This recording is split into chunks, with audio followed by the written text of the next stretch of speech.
रविवारच्या शपथविधीपूर्वी हवाई उड्डाणांवर निर्बंध घालण्यात आलेले आहेत। नवी दिल्लीकडे येणाऱ्या विमान वाहतुकीमध्ये बदल झालेले आहेत। देशोदेशीचे पाहुणे शपथविधीला निमंत्रित करण्यात आलेले आहेत।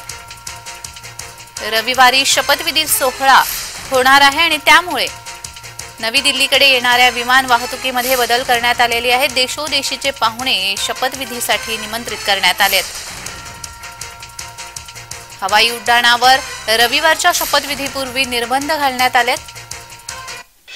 नरेंद्र मोदी हे तिसऱ्यांदा पंतप्रधान पदाची शपथ घेणार आहेत आणि शपथविधी सोहळ्यापूर्वी विमान वाहतुकीमध्ये बदल करण्यात आलेले आहेत। काही विमान उड्डाणांवरती निर्बंध देखील घालण्यात आलेत।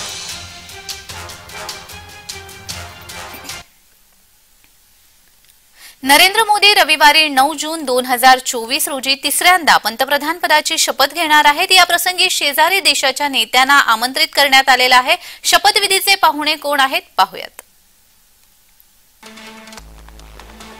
बांगलादेशचे पंतप्रधान शेख हसीना, नेपाळचे पंतप्रधान पुष्पकमल दहल, श्रीलंकाचे राष्ट्राध्यक्ष रानिल विक्रमसिंघे यांना देखील आमंत्रण देण्यात आलंय। मालदीवचे अध्यक्ष मोहम्मद मुइझो यांना देखील आमंत्रण देण्यात आलंय।